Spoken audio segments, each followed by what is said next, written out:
ya. Tentu mensikapi ini saya berpikir sebagai rekan sejawat ya.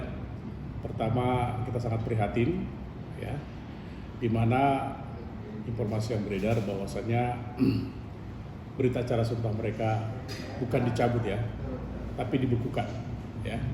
Ini sepertinya kalau dicabut itu menurut saya kalimatnya kurang pas, karena nggak ada bahasa dicabut itu terhadap berita acara sumpah. Kalau kita lihat berita acara sumpah itu isinya adalah demi Tuhan saya berjanji ya. Artinya dia kan bersumpah kepada Tuhannya ya. Jadi lebih tepatnya mungkin dibekukan karena yang melakukan sumpah itu adalah pihak daripada pengadilan tinggi, yaitu dalam situasi ini bahasa yang diadopsi membekukan itu sepertinya hampir menyerupai dengan bahasa yang ada di Undang-Undang Advokat maupun Kode Etik tentang pemberhentian sementara. Pemberhentian sementara itu memang diatur ya di Kode Etik maupun Anggaran Dasar itu, yaitu bisa 12 bulan, bisa berapa bulan begitu ya. Nah, berarti pembekuan ini adalah bahasa yang dapat ditafsirkan tidak secara permanen, gitu ya. Kalau tidak secara permanen, apakah mungkin ada upaya-upaya lain nanti pembelaan dan terus kemudian kita juga nggak tahu dibekukan ini sampai kapan. Nah, jadi ini adalah salah satu upaya yang dilakukan oleh Ketua Pengadilan Tinggi, tentunya berimbas daripada adanya kegaduhan yang telah terjadi. Memang ini kita tidak bisa memberikan intervensi ya, karena ini adalah dunia peradilan ya, pengadilan. Ruang ini adalah ruang persidangan yang memang harus dijaga kehormatannya. Namun kalau ternyata ini dianggap sebuah pelanggaran dan lain-lain, kami berpikir sebenarnya sebagai rekan sejawat harusnya ada mekanisme yang dilakukan oleh organisasi advokat, baik itu persidangan kode etik, sehingga yang bersangkutan ini bisa memberikan satu argumen atau penjelasan terkait nanti bagaimana regulasi keputusan daripada sidang kode etik. Ya itu nanti kalau mau dirujukan kepada Mahkamah Agung ya silakan saja. Tapi ini saya lihat kan sepertinya tidak melalui itu, tapi langsung tiba-tiba dikeluarkan surat pembekuan terhadap berita acara sumpah. Gitu sih.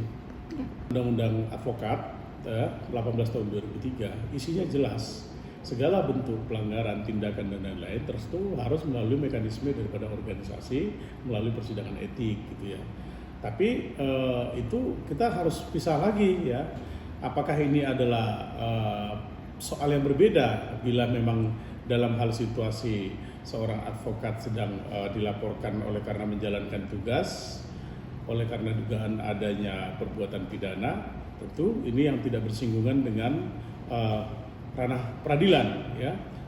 Mungkin itu harus melalui persidangan kode etik. Tapi kalau ini karena memang perlakuannya diduga adalah di ruang persidangan dan membuat kegaduhan, sehingga apakah pihak daripada organisasi yang menganggap ini tidak semestinya melalui persidangan kode etik, sehingga diambil alih oleh Mahkamah Agung melalui Ketua Pengadilan Tinggi. Nah, ini harus dipisahkan juga. Jadi kita tidak bisa simpulkan juga itu. Yang tunduk kepada aturan dan ketentuan daripada apa yang disampaikan oleh Pengadilan Tinggi sebagai bentuk pembekuan, seharusnya yang namanya dibekukan, aktivitasnya menjalankan profesinya seharusnya ini tidak bisa berjalan. Itu kalau kita mengadopsi dalam bahasa pembekuan yang dilakukan oleh Ketua Pengadilan Tinggi berdasarkan surat keterangan itu. Jadi harusnya nggak bisa ya. Dia mau protes kemana? Ke Mahkamah Agung. Saya pikir itu agak tidak memungkinkan ya. Tapi kalau ke organisasinya ya silakan saja lah ya.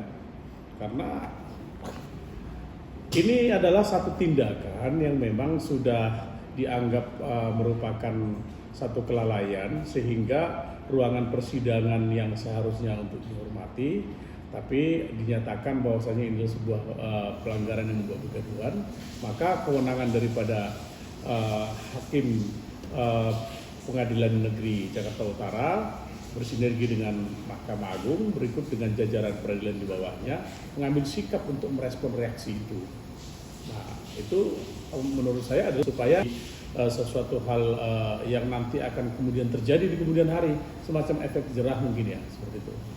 Persidangan itu juga ada tata tertib ya di ruang persidangan yang memang menjadi protokoler yang harus dilaksanakan oleh setiap peserta atau pengunjung yang hadir di persidangan, baik itu kejaksaan, baik itu penggugat maupun tergugat, baik itu kuasa hukum.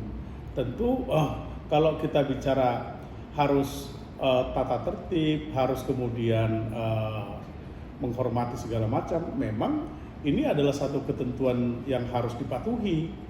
Tidak harus juga kita oleh karena keadaan ini terus kita harus semacam lebih hormat dan segala macam.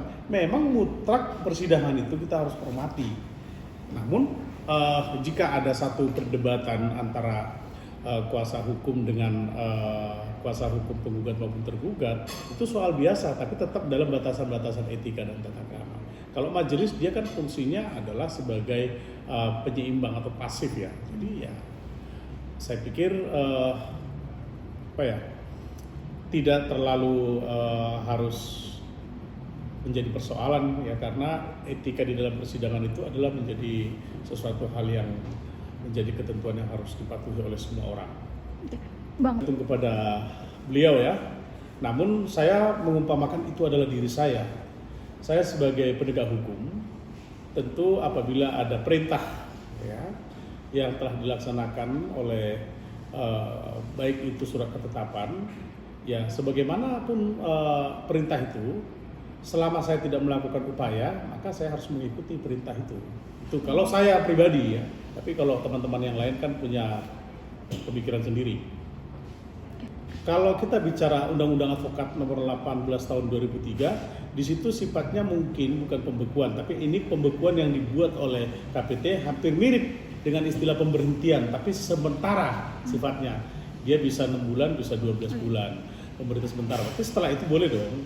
Setelah mungkin dari lewat persidangan etik, terus dinyatakan tidak bersalah, dilakukan pemulihan nama baik. Nah, kalau di dalam pernyataan atau ketetapan yang dikeluarkan oleh pembekuan daripada KPT itu karena dia tidak membuatkan deadline waktu, ya kita nggak memahami secara jauh karena itu adalah kewenangan daripada pengadilan tinggi. Adalah lawyer-lawyer yang sudah memiliki jam terbang ya. Tentu di dalam situasi ini harus bisa memberikan satu teladan kembali di dalam menghadapi konflik pembekuan ini supaya tidak menimbulkan persoalan yang lebih luas lagi nantinya.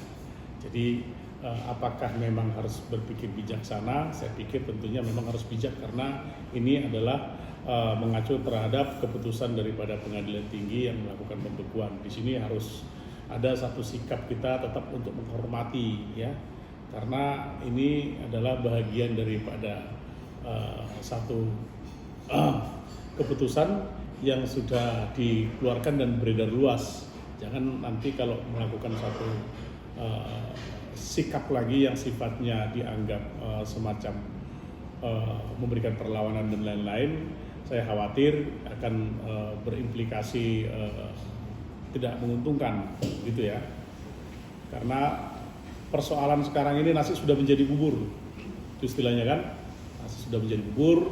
Tentu butuh memang ada satu pemahaman bagaimana menjaga situasi ini supaya tetap terjadinya hal yang sangat memprihatinkan terkait masalah kegaduhan kemarin itu yang berimplikasi akhirnya terhadap rekan sejawat ini dibekukan basnya oleh pengadilan tinggi. Inilah yang membuat selama ini kita menggaungkan tentang bahwasannya single bar ya dalam istilah dunia advokat, wadah tunggal. Nah, wadah tunggal ini kan menjadi pemersatu yang akhirnya tidak bisa menggampangkan apabila ada satu tindakan yang memberikan satu konsekuensi atas sebuah pelanggaran. Kalau yang selama ini kan memang kita bicara single bar tapi rasanya multibar gitu ya, multibar. Karena apa? Terbukti memang ada beberapa ya, kita nggak usah bicara rekan kita yang Firdaus dengan Bang Rasman ini. Bahkan di tempat yang lain juga terjadi ya. Sudah dikeluarkan dari organisasi ini, ya mungkin teman-teman media tahu lah siapa saja yang udah pindah organisasi gitu kan. Nah ini adalah bahagian daripada lemahnya sistem daripada organisasi kita yang selama ini undang-undang itu berbicara adalah single bar gitu ya. Single bar, tapi pada hakikatnya di dalam prakteknya tidak single bar. Maka kalau dilakukan ini menjadi single bar, nah paling tidak ini akan menjadi proteksi dan fungsi kontrol, tidak sembarangan lagi orang untuk pindah ke organisasi lain begitu. Namun apalah daya, pada saat ini menjadi pembelajaran kepada rekan-rekan sejawat advokat agar lebih mengedepankan etika dan tatanan moral, terlebih menjaga kehormatan ruang persidangan, karena memang disitulah membuktikan kita adalah pemangku martabat officium nobile, begitu ya. Dengan demikian kita dapat memahami kita adalah penegak hukum, harus menjadi teladan hukum juga. Itu. Terima kasih.